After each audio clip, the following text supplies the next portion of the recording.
Mesdames et messieurs, la Confédération de l'AES est le résultat d'un retrait simultané des 3 pays de la CEDEAO à travers la déclaration du 28 janvier 2024, qui est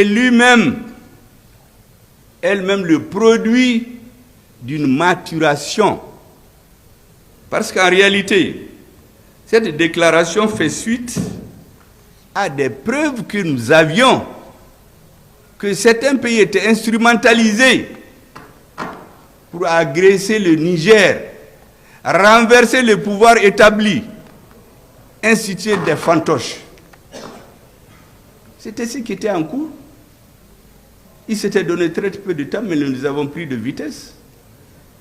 Le Mali a tout de suite, avec nos frères et amis du Burkina, s'est joint au Niger et nous avons décidé de sortir de cette organisation où on ne respecte plus les lois. Parce que ce sont des étrangers qui viennent donner de l'argent à des Africains pour étouffer, affamer, tuer dans les hôpitaux d'autres Africains.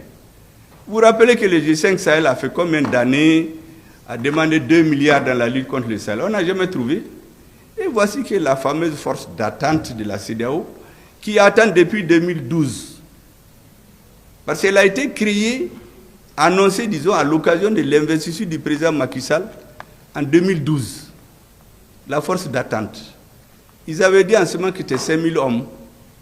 À cette réunion, le ministre des Affaires étrangères français a surgi, donne ses sous, pour dire au président que non, 5000 hommes, c'est trop, par rapport à juste 500 bandits au nord du Mali. Mais quelle est son affaire? Que nous prenons, comme je dis, un marteau, un éventail, un pilon, pour écraser une mouche parasite. Quelle est son affaire?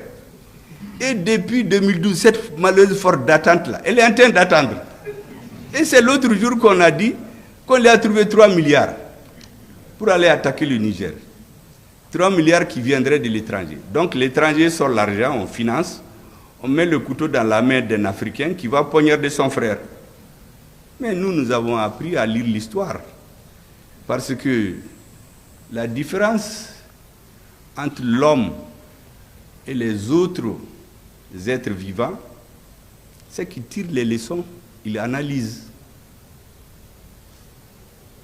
Un grand philosophe a dit que celui qui ne tire pas les leçons de l'histoire ou qui ne connaît pas l'histoire est appelé à la répéter. Et nous avons regardé ces dernières années, qu'est-ce qui est arrivé chez nous? Mais celui qui ne peut pas tirer les leçons, vous avez une force d'attente qui attend depuis 2012. Et vous ne pouvez pas tirer les leçons, vous dire que cette force d'attente-là, elle ne vaut rien. Elle ne peut rien faire. Vous venez faire les bagabaga contre le Niger encore, que cette force d'attente va se lever et quelqu'un va vous donner 3 milliards. Mais nous avons dit très clairement à ceux qui étaient des vats en guerre, nous les avons mis en garde. J'ai utilisé la boutade, ce n'est pas comme ça qu'on a parlé bien sûr, mais j'ai utilisé la boutade en disant que nous avons été très clairs.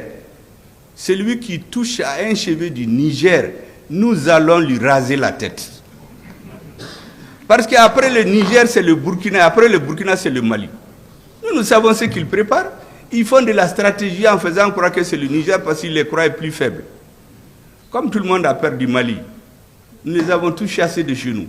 Donc ils veulent nous encercler. Et donc on s'est mis ensemble. On leur a dit que celui qui touche le Niger, il va voir. Et qu'est-ce qu'ils ont fait? Ils se sont tus. Cette force a continué à attendre. Jusqu'à présent, elle attend d'ailleurs. Et puis, un jour, le 30 juillet, ils se réunissent. Qui sa force d'attente est prête. Ils vont venir tomber sur le Niger. Mais le 31, nous avons fait une déclaration commune pour être très clair.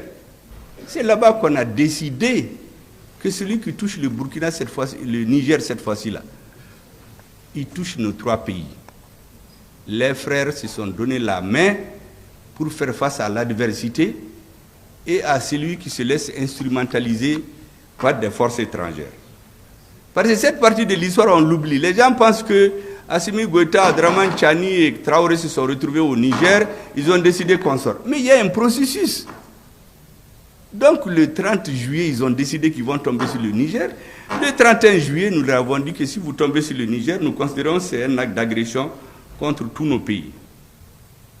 Et déjà le 23 septembre, vous vous rappelez, à la tribune des Nations Unies, à la 78e session, lorsque le ministre des Affaires étrangères du Niger a été empêché de rentrer pour s'exprimer, le ministre des Affaires étrangères du Mali a pris les choses en charge et nous avons parlé au nom de nos deux pays. Parce que vous savez, les Africains, le problème que les Européens ont utilisé les mentalités. Un Africain, ils ont deux comportements vis-à-vis de lui. Ils le caressent dans le sens du plat pour le flatter devant les gens, comme un gros bébé. Et quand ils sont seuls, on le menace pour qu'il accepte tout. C'est les deux méthodes qu'ils utilisent. Devant les caméras, c'est des amis, des accolades, mon frère et ami. Mais quand ils rentrent dans la salle, ils le menacent. Et finalement, ils ont toujours ce qu'ils veulent. Mais ça ne peut pas marcher avec nous. Nous n'avons pas besoin qu'on nous fasse des compliments. Nous voulons qu'on règle les problèmes.